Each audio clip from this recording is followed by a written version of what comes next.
Hello दोस्तों, स्वागत है आपका हमारे YouTube चैनल पर। आज हम आपको एक ऐसे राजा के बारे में बताने जा रहे हैं जिसने युद्ध का त्याग कर पूरे भारत में राज किया। मौर्य वंश भारतीय इतिहास में अपना महत्वपूर्ण स्थान रखता है। इस वंश में कई वीर राजाओं का जन्म हुआ। इनमें सबसे प्रमुख हैं सम्राट अशोक। सम्राट अशोक के जीवन को जानने के स्रोत। हमारे पास इतिहास को जानने के लिए दो स्रोत होते हैं, लिखित स्रोत और अलिखित स्रोत, और यही दोनों स्रोत सम्राट अशोक को जानने के लिए हमारे पास उपलब्ध हैं। पहला, लिखित स्रोत। इस स्रोत में अर्थशास्त्र, बौद्ध धर्म, जैन धर्म, दीपवंश, महावंश, अशोक का धम्म, पुराण, पाली साहित्य, अशोक के शिलालेख आदि हैं। अलिखित स्रोत। अलिखित स्रोत को हम पुरातात्विक स्रोत भी कह सकते हैं। इसमें स्तूप, मूर्तियां, सिक्के आदि हैं। इन सभी स्रोतों के आधार पर भारतीय इतिहासकार सम्राट अशोक के बारे में जानकारियां इकट्ठा करते हैं। अशोक का जन्म परिचय। भारतीय इतिहासकारों के अनुसार सम्राट अशोक का जन्म 304 ईसा पूर्व को पाटलिपुत्र में हुआ था। इनके पिता का नाम बिंदुसार था और माता का नाम शुभद्रंगी था। अशोक वादन में कहा गया है कि अशोक की मां एक रानी थी और बहुचंपा के एक ब्राह्मण की बेटी थी। महल में चल रहे षड्यंत्र के कारण उसका एक प्रकार से निष्कासन हो चुका था। निष्कासन की स्थिति खत्म होने के पश्चात उसे महल में बुलाया गया और उसने एक बेटे को जन्म दिया और इस बच्चे का नाम अशोक रखा गया। दिव्यावादन में भी लगभग इसी प्रकार की कहानी है, लेकिन इसमें अशोक की माता का नाम जनपद कल्याणी था। दूसरी ओर वसंत पकासनी ग्रंथ में सम्राट अशोक की माता का नाम धर्मा कहा गया है। सभी इतिहासकारों और ग्रंथों में अशोक की माता का नाम अलग अलग बताया गया, लेकिन हम एक पक्ष की ओर नहीं जा सकते। भारतीय इतिहासकार सम्राट अशोक की जाति को लेकर भी मतभेद में हैं। कई इतिहासकार सम्राट अशोक को ब्राह्मण मानते हैं तो कई इतिहासकार उसे क्षत्रिय मानते हैं।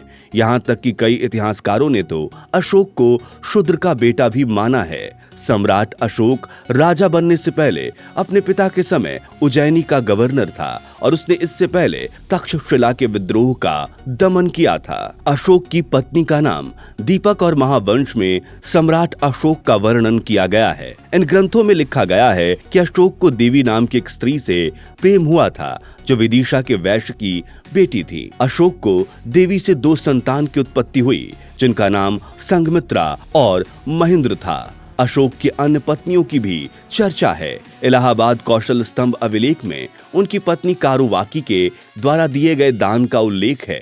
सम्राट अशोक की संतान के नाम। बौद्ध धर्म में अशोक के दो संतानों का उल्लेख किया गया है जिनका नाम संघमित्रा और महेंद्र है, लेकिन अन्य ग्रंथों में अशोक के 4 संतानों का उल्लेख किया गया है। संघमित्रा और महेंद्र, तिवर और कनाल और चारुवती का उल्लेख भी है। अशोक का राजाभिषेक। अशोक को मौर्य साम्राज्य का राजा बनने के लिए कई समस्याओं का सामना करना पड़ा। अशोक को खुद के बड़े भाई से राजा बनने के लिए संघर्ष करना पड़ा था। इस दौरान राज्य में कई षड्यंत्र लड़े गए। अशोक के पिता बिंदुसार अपने बड़े पुत्र को राजा बनाना चाहते थे, लेकिन बड़े पुत्र को राज्य में कई लोग राजा बनाना नहीं चाहते थे। वे अशोक को राजा बनाना चाहते थे।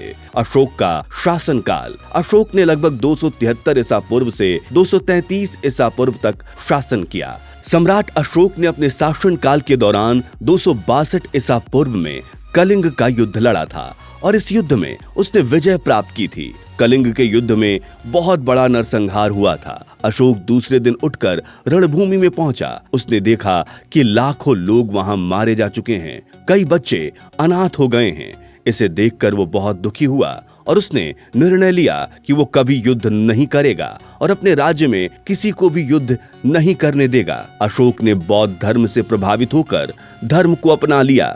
अशोक का वास्तविक धर्म क्या था, ये सवाल भी उठता है। अगर सम्राट अशोक के धर्म की बात करें तो कलिंग के युद्ध से पहले इनका सनातन धर्म में विश्वास था, लेकिन कलिंग युद्ध के बाद सम्राट अशोक ने बौद्ध धर्म को अपना लिया। अशोक के धम्म के अंतर्गत सभी धर्मों को मान्यता दी गई थी। अशोक के बेटा और बेटी संघमित्रा ने श्रीलंका जाकर बौद्ध धर्म का प्रचार प्रसार किया था। इस प्रकार सम्राट अशोक का वास्तविक धर्म बौद्ध धर्म ही था। सम्राट अशोक का शिक्षा परिचय। सम्राट अशोक बचपन से ही विद्वान था। एक पंडित ने इनके पिता को बताया था कि अशोक बड़े होकर एक महान राजा बनेंगे जिसका विदेशों तक साम्राज्य फैला होगा। सम्राट अशोक अर्थशास्त्र और गणित के विषय में विद्वान था। उसने धार्मिक शिक्षा के लिए कई मठों की स्थापना की थी। बिहार के उज्जैन में 1884 ईसा पूर्व में अशोक ने एक अध्ययन केंद्र की स्थापना की। सम्राट अशोक कई भाषाओं का ज्ञानी भी था।